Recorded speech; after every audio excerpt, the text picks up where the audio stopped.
Tom Russell with Home News Now, and I'm here with key members of the Andmore executive team. We're going to be talking about the transition that International Market Centers has made to the new Andmore moniker.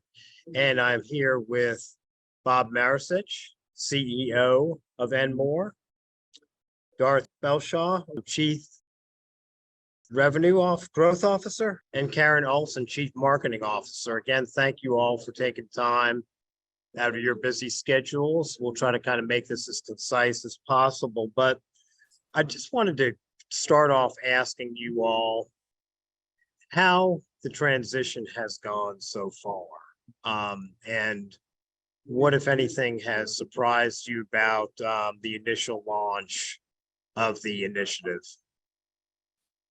Well, I'll jump in, Tom, and just kick it off. Anytime there is a rebranding, there's always kind of the question of why, and then how long does it take for people to get accustomed and wrap their hand around the new brand. And the experts would tell you it'd take years for a company to really successfully transition to a new brand.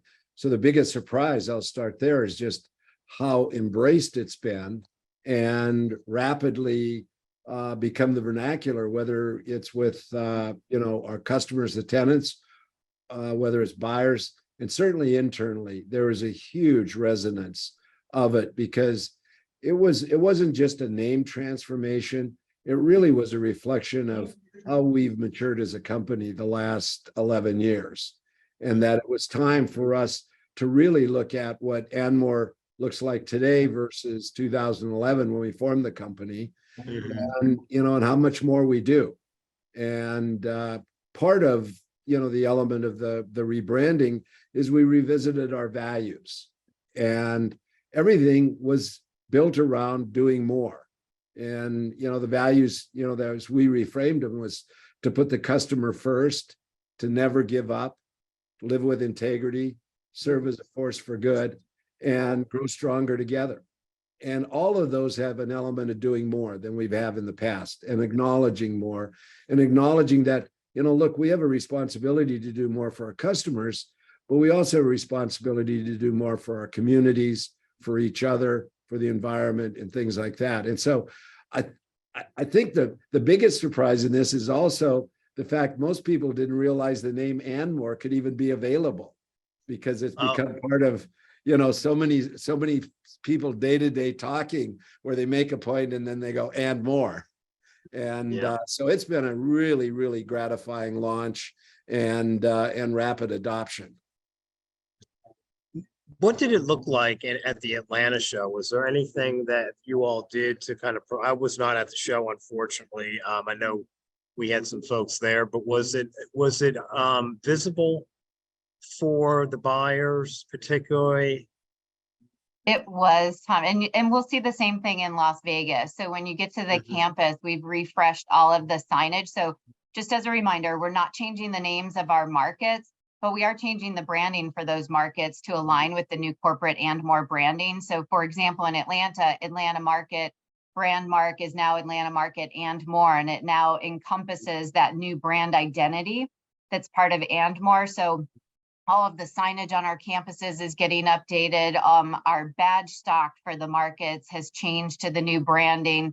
Anywhere on campus where you would have previously seen IMC or International Market Centers has been changed over to Andmore. Our on-site publications carry the new branding.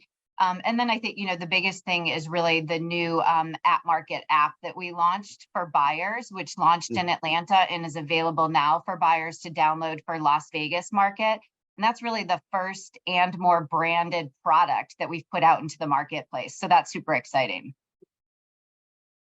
Excellent. So for buyers that are going to be attending the Vegas market, what are some of the things that they'll be expecting to see initially, right? As soon as they start getting off the shuttle buses, will the signage be like right as you get off the buses going toward the buildings and then inside buildings? Yeah, so pretty much everywhere that there's signage, whether it's directional, market branded, corporately branded, et cetera, has been updated. And if you've seen the branding, it's a really great, vibrant orange color. So really visible. It gives this really nice, fresh experience when you enter the markets. All of our temp staff are wearing bright orange Andmore shirts, so they're really visible, easy to find if anybody needs help while they're at market. So yeah, it really adds this nice, fresh feel when you enter the market and just travel throughout the campus. That's great. And I think it's also important, Tom, that the co-branding is really with our at market app, which is the first phase of our digital transformation of doing more digitally for buyers and sellers. And so this is, the at market app is focused on the buyers to make their market more effective and more efficient. And it's the first step. It's the first inning of a long process of tools for both buyers and sellers. We started with the buyers, but I thought I would brand myself here with our Andmore brand here. Yeah. You'll see a lot of the teammates with the orange with the black Andmore or black with the orange Andmore, whether they're in security or janitorial, or there are brand ambassadors that are out there helping people adapt to the app market app. Yeah. That color scheme seems to definitely stand out, and I'm sure makes a statement. But there's a lot of obviously customer facing people at the markets. You maybe folks welcoming people into the showroom buildings, maybe people at the front desks at registration. Has there been kind of a coordinated effort to help them answer questions or help educate people to the extent that they can related to Andmore? There is, so every market we go through extensive training for any of our customer facing positions at market, whether they're internal or temp staff that we hire. So part of that training now is absolutely explaining to them the new branding, what it means, why it's important to our customers. And I think in particular, the at market app, which is brand new for buyers, and making sure that they understand how to use it, why it's beneficial to them. And, to touch on what Bob was talking about, that's really that first foray for us into creating this omni-channel experience for buyers. So really helping them enhance their physical market experience, but then they take that tool home with them and it connects to a post-market experience so that they can reference that all year round. And so there is some education that goes along with that. So we've done internal training with our staff, making sure that, of course, our team understands it and can help people through that process. But again, also all of those frontline temp workers that work for us during markets have been educated on that as well. I see. Excellent. Tom, also something you and I have talked about on numerous occasions, the incredible generational change in market attendees and the number of first-time buyers. And it's not just at Las Vegas, but we're seeing it across the whole portfolio, and even in High Point, which is a really mature market. The number of first-time buyers is really remarkable. And so resonating with them, we think the Andmore brand really stands out from if they're going to other trade shows, other events, things, and it encompasses this story about doing more, about being omni-channel. And I think positions us well as being involved with events that you need to come back. It's going to be good for your business. And you're going to learn more about not just the discovery of products, but interactions with suppliers, interactions with peers, seminars, all of those things that people are coming to market for besides product. Yeah, So and I I'm think that's a guessing. good- sorry, no, Tom, I was just gonna just point out, like, also, since we launched the brand on June 13th, which seems like forever ago, it was not that long ago, but we've transitioned all of our pre-market communications to both the buyer and exhibitor communities. So we're continuing to educate them even before they get to market in terms of what the new branding is, why it's relevant for them, what they can expect when they get to market, so that they're accustomed to it a little bit before they actually walk through the doors of an Atlanta or Vegas market this summer.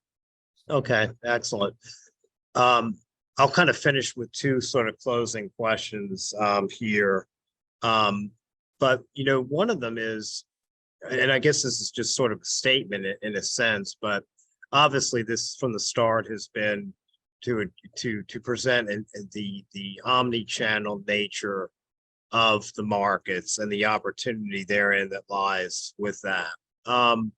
But with this change, and do buyers seem to appreciate that omni-channel approach, or are we talking about a generational difference here in terms of who gets it and who doesn't? Or are you seeing multi-generations of buyers that are responding? I mean, you've all talked about the younger new generation of buyers that are coming up into the business, coming into the market cycle, having a bigger presence at markets as the other folks have either taken a little step back or retiring. So how does this resonate with the given that market is such a multi-generational field and diverse field? How would you say it's resonating or expected to resonate? It's interesting when we look at the app, for example. So we just launched it in Atlanta last week. We typically find our Atlanta audience is a little older. They're a little more entrenched. They've been going to that market for 50 years. They're very hard to change. Last week in Atlanta, 60% of the buyers that attended market utilized our new market app. That's 2 or 3 times more than we've ever had in terms of adoption for any of our apps at any market ever in our history. So clearly it's meeting a need for buyers and they're using it. It's very simple to use. And I think that was really important for us to make sure that it's very user friendly, that it's easy. And it seems to be working because they're using it. Excellent. Dorothy, would you like beyond our product, Tom, beyond our app, I think what we're doing is stepping into and facilitating what was already a channel agnostic world, right? Buyers and sellers have been communicating digitally for a number of years now, and most orders that get written, whether they're written at market, on the road, or from someone's desktop in the middle of the night, right? They're not typically written on paper anymore. They're written, on a proprietary B2B website. And a lot of the discovery that's happening before market is happening on market websites. So I think buyers and sellers are already living in this omni-channel world kind of without even thinking or knowing it. I just think they don't think about it anymore. And so what we're trying to do is really step into and live into that omni-channel branding and offer the tools, as Karen says, to help them facilitate that connection, not just during the days of market, but in the days following market, right? And also in the days leading up to market. Dorothy, thank you for that. I was going to ask you as well, as Chief Revenue and Growth Officer, do you feel that this really represents kind of a growth opportunity? This branding will help translate into growth opportunities, for the markets as well? And if so, could you say how? Yeah, I mean, I'm not sure that the branding is driving growth for us, rather than the branding is representing the growth that we intend to drive, right? So as Bob mentioned, this is not just about slapping a new brand on IMC. This is about business transformation and how we see our business going forward and creating value for our customers for the next decade. So as we look back at the last decade, we were very much around improving and standing up really vibrant market centers around the country that complemented each other regionally. And now, as we look forward, we're looking at offering new business opportunities, both for buyers and sellers. So for example, the casual market coming to Atlanta is a great example of an extension beyond sort of what has been our core business for the last 10 years, but which represents significant new business opportunities for our existing customers.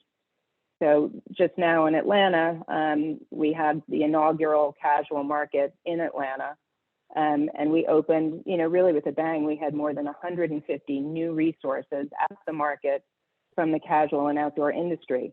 And they drove with them a buying audience that had never come to Atlanta before. But those exhibitors benefited from the buyers that already attend Atlanta, and our Atlanta exhibitors benefited from the new buyers that were driven. So it's really a terrific extension and a natural extension of what we'd already been doing. And we'll be looking for more and more of those kinds of growth opportunities, kind of organic value creation that we can drive across all of our markets. So in addition to the digital tools, this is really a promise to our customers that we represent a partnership with them to create new business and to drive new value for them. Yeah, both from the And more. sellers and buyers and sellers standpoint, obviously. That's right. But That's right. Yeah, and Well, part of that partnership is something that we've launched on all 3 of our campuses called Innovation Labs. And that's really a co-creation space for us, where we're encouraging our customers, both buyers and sellers, to come in to give us feedback on what we do today, on tools that we're creating, but also gives us an opportunity to show them new concepts, new product ideas that we have, enhancements to existing products, or new market opportunities like Dorothy just mentioned with casual, so that we can make sure that those ideas resonate with our customers and are going to add the right value for them. So we had that in Atlanta, had a great audience come in, hundreds and hundreds of both buyers and exhibitors, tenants come in and provide feedback, and we'll do the same in Las Vegas. excellent, excellent. So it ties right back to the Andmore name and theme. You know, buyers don't have to view it in just one way. There's new things they can discover all the time, sounds like. Exactly. Well, and I think also, you know, more effectively review what they saw at market. We all remember the days not that long ago where we'd see people leaving market and they had bags full of tear sheets and, you know, images of product that were they might be interested in, particularly interior designers, where that kind of migrated to, okay, I'll take pictures from on my camera. And then I go back home and I've got thousands of pictures to within our at market app, where the picture can be referenced to the showroom where they came from at some point, and organized for future use. A lot of people leave, you know, with ideas, but then retrieving those ideas to productively use in the future.